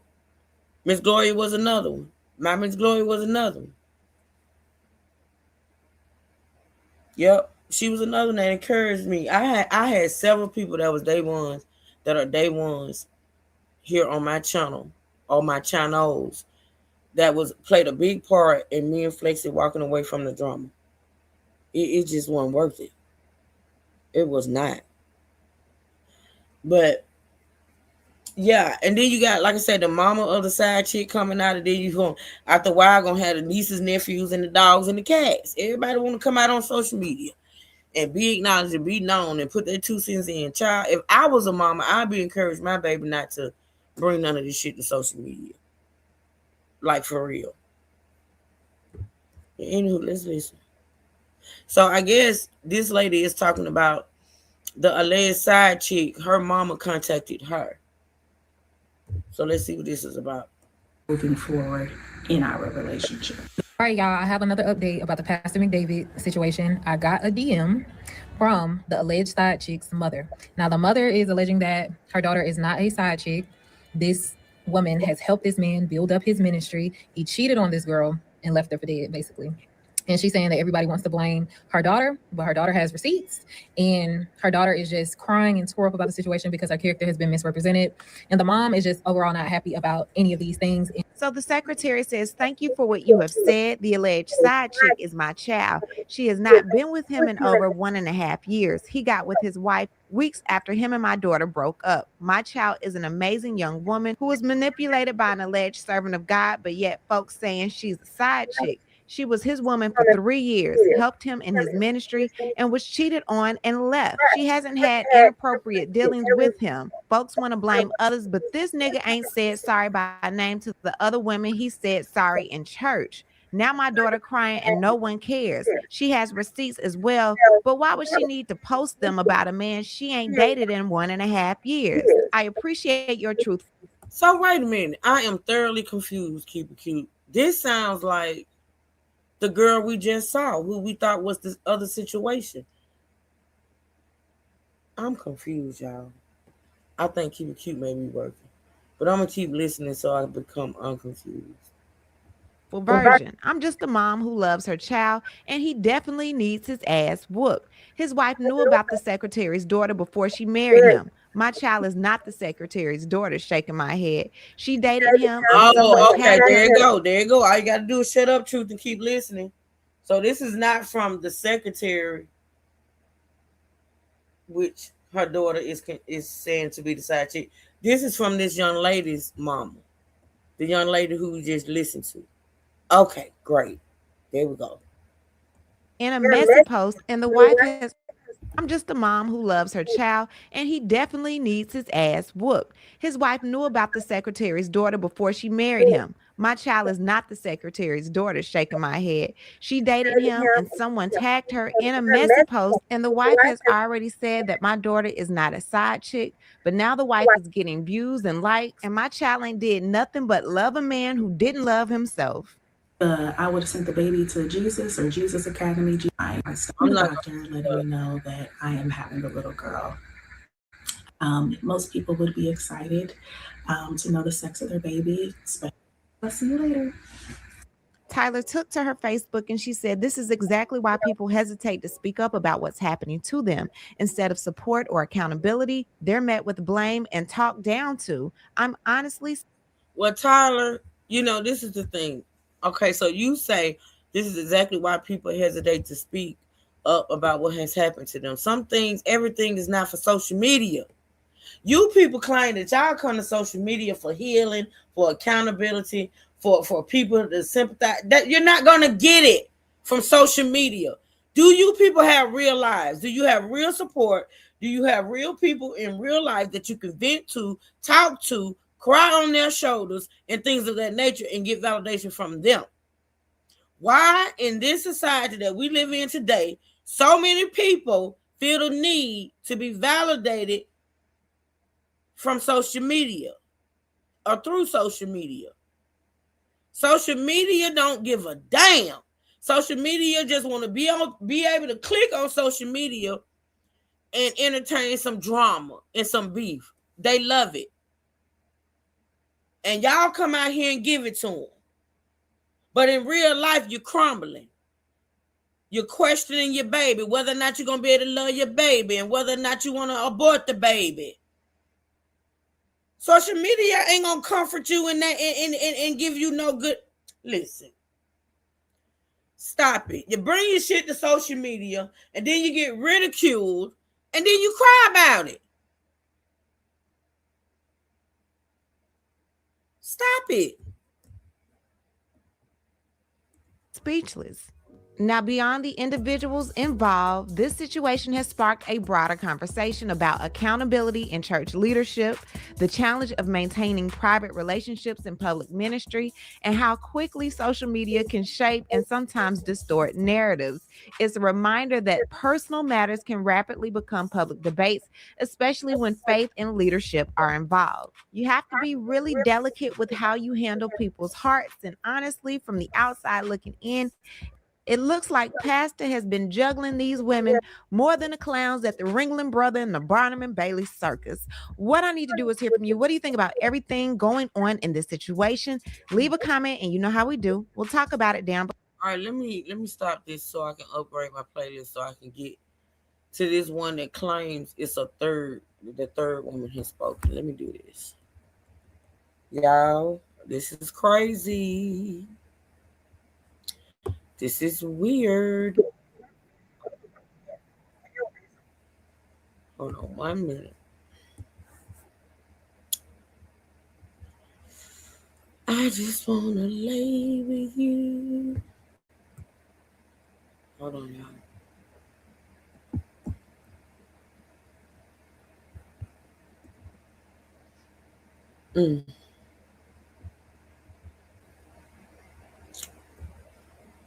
Pastor Files, third woman linked to Pastor Elijah sparks new questions. Okay, this is it. Hold on a minute. And we're going back to joy105.com.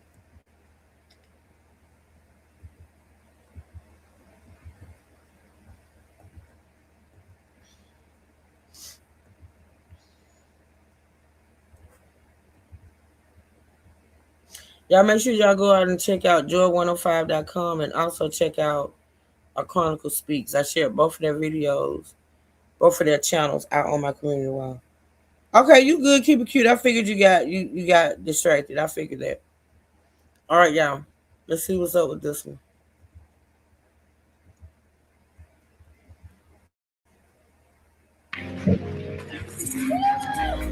Good evening, church. My name is Ariana Crosby. I am the proud daughter of Henry and Stephanie Crosby and proud sister of Brian Crosby. Bear with me, I'm the biggest introvert, so this is a lot for me talking in front of everyone. But when I was asked to share my testimony today, I've been spending a lot of time with God. I prayed about it. I've been reading my Bible, just spending so much time with God. And I realized that I cannot be silent about God. I cannot be silent about his love, his protection, and how he's guided me and my family the last few years, and specifically me over the last few months.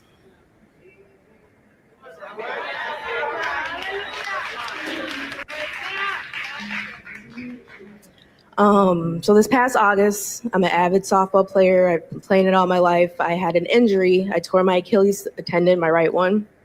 I had surgery a few days later. I decided to recover at my parents', so I packed up myself, my dog. We moved in with them. In all of August, I was in a cast, crutches, working on my recovery. At the end of August, August 29th, I had trouble breathing. Luckily, I was home with my parents that evening. I kept telling them, I'm fine, I'm good. I just gotta sit here and breathe. Luckily, they did not listen to me. So I had a pretty big medical emergency. Paramedics came. I told them I didn't want to go to the hospital, all these things. I was like, I'm good. I don't need anything. I'm gonna be all right. I'm just breathe through this. So I get my crutches. I start crutching to the front door. The paramedics are with me, and all of a sudden I stop. And I'm like, I need help. I can't do this on my own. And they end up carrying me out of my parents' home. I remember seeing the front yard, the ambulance, the stretcher. And the next thing I remember is waking up in the hospital a week later in the ICU. I was attached to a whole bunch of things in my neck, my arms. I remember seeing my family, and I remember trying to speak to them and wave to them, but I could not. I remember trying to tell them, like, hey, I'm okay. And I could not use my voice. I could not move my arms. And I just was just there. And when I woke up, I wasn't scared. I knew, of course, something had horribly gone wrong. I don't know if this is the secretary's daughter or not, but what these clips are saying, and if y'all are not reading the little thing right there, the woman featured in the clip has been described by online commentators or commenters as someone who was involved with the pastor before his marriage, adding to ongoing discussion surrounding his personal history. This woman is now being referred to as the third individual to surface publicly over the past 5 years who has been labeled online as one of Pastor McDavid's former girlfriends. I just was just there. And when I woke up, I wasn't scared. I knew, of course, something had horribly gone wrong. But I knew God had did something miraculous in my life to bring me to that moment. Every nurse that came into my room would say, "Oh my gosh, your story! I can't believe it. You don't look like what you've been through." I was told what happened, but I didn't necessarily know. I had a very big disconnect from what my body experienced to what my mind experienced because I was unconscious for a week. So I'm in the hospital. I'm starting my recovery. My first day of PT was essentially just sitting up in my bed. My therapist just held me. I'm still in a cast. I can't bear weight on my right leg. So all of my recovery is on my one leg. I'm learning how to feed myself again, to use my body, to gain my strength again. And it's so amazing how your body can just get weak so quickly. And all I knew from the moment that I woke up is God did some amazing work for me. I cannot be lazy. I have to make sure I do what I need to do every single day in this hospital to make sure I get out of here.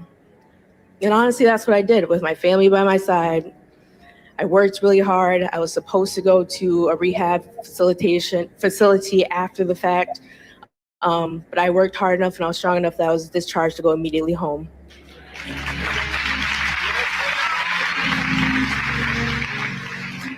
So what I learned as I started my recovery It felt like a truck hit me every single day. So much had happened to my body, from my head to my toes, like something was hurting, something was healing, and it felt like a lot to handle, but I just tried every day to get up and do what I had to do.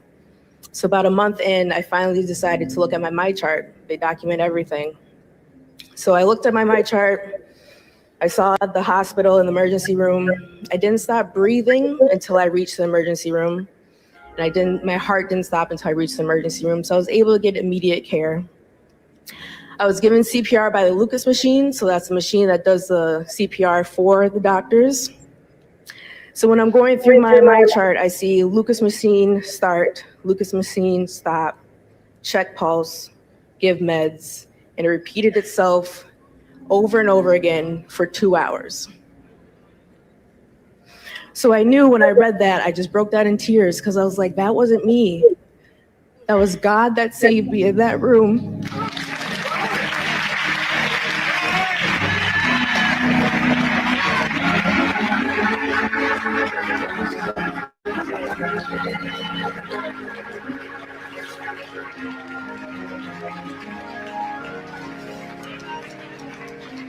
And that was God and everybody's heart, mind, and soul and hands that were working on me, because they did not give up on me for 2 hours.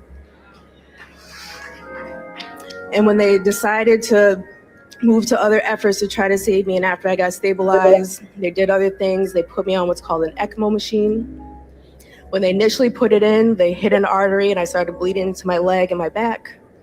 So I had a massive blood transfusion, and the ECMO machine was put in place so it pumped the blood from my body, so it allowed my heart and lungs to rest. I was transferred to the U of M Medical Center, where the team took over me. My family didn't get to see me for up to 10 hours. They had no idea what I was going through. When I reached the hospital, my family was told I was the most critical patient in that hospital at the moment. They weren't sure what my function would be after the fact if I were to wake up, and they weren't sure if I would remember them. So my family was preparing they weren't sure what they were getting. And I'm so, so thankful to God that when I woke up,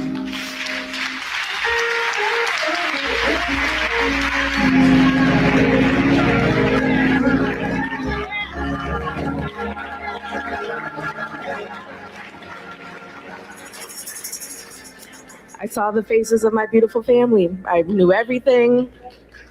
I understood. I was okay.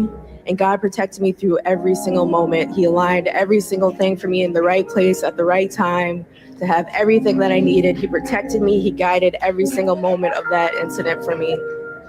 And I'm so thankful, and I give all the glory to God. And I made a promise to him a while ago.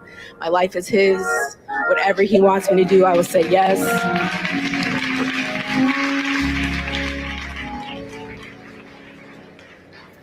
So it's just amazing what our bodies can do. I'm so thankful to be in front of you today. Man, I'm so into this girl's story, y'all. I am so sorry that I am not reading. Hold on.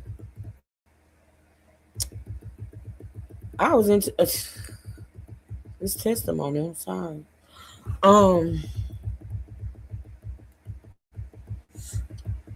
This woman is now okay. All right, let's go. Online speculation has increased as viewers attempt to connect timelines and identities, though none of these claims have been confirmed as fact by the pastor or the church.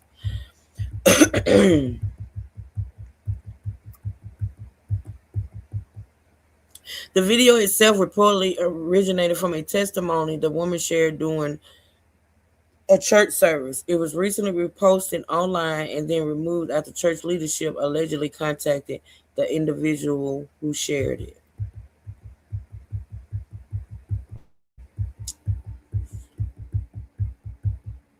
According to online accounts, the church requested the video be taken down after the woman was referred to as a possible side chick, while emphasizing that her involvement with the pastor occurred before the marriage. Now, we gotta keep listening, but I'm trying to figure out how people connected her to the pastor, from her being a church member, standing up, giving her testimony. Maybe she's gonna say something to make people feel like she's another side chick. But let's listen. They weren't sure what my function would be after the. All right, I'm gonna do this.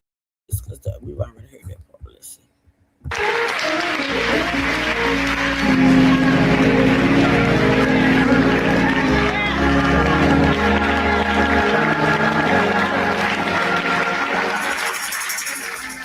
I saw the faces of my beautiful family. I knew everything. I understood. I was okay. And God protected me through every single moment. He aligned every single thing for me in the right place at the right time to have everything that I needed. He protected me. He guided every single moment of that incident for me. And I'm so thankful, and I give all the glory to God. And I made a promise to him a while ago. My life is his. Whatever he wants me to do, I will say yes.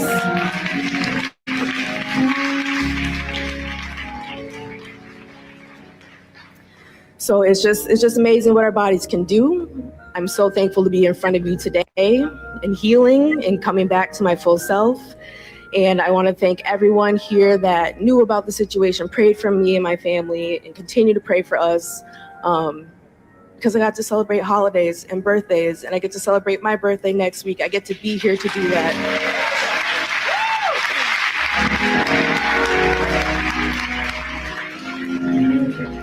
So God is so good.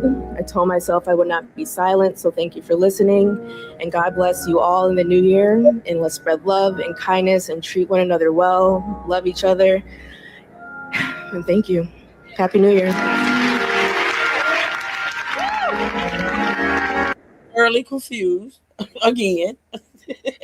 Because how do they take that clip of that woman speaking of, and that's an amazing testimony. God is good.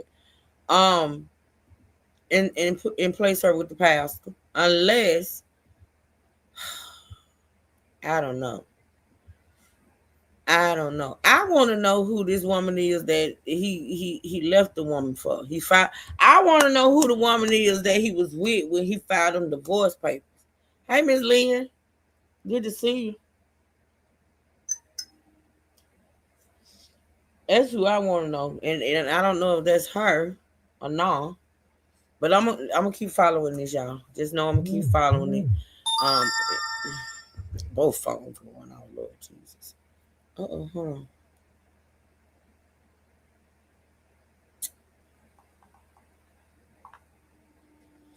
Hold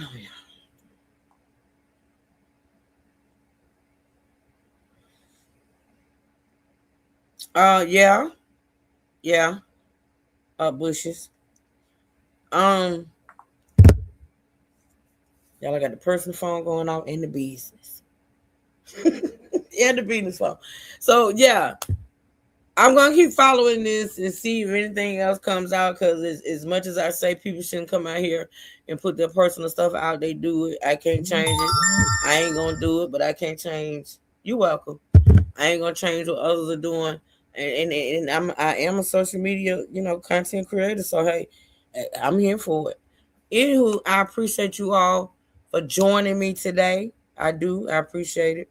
Shout out to Keep It Cute. She got tied up with work, y'all. But shout out to her. Shout out to all of you all for supporting this live.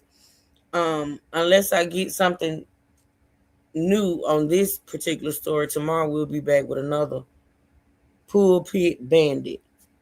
What I call a pulpit imposter. Because I got another story for y'all. Okay, you welcome me, B. All right, I'll see y'all in a couple of hours over there in Sipperville. Until then, y'all have a blessed, beautiful day. Be safe. Be blessed. Never stress. I love y'all. I appreciate y'all. Thank you, Lady Marie. And I'll see y'all later, okay? Thanks for joining. If you didn't tap the screen like the live before, do it now on the way out. And I'll see y'all later. True Seekers, stand up and we out. Y'all be good.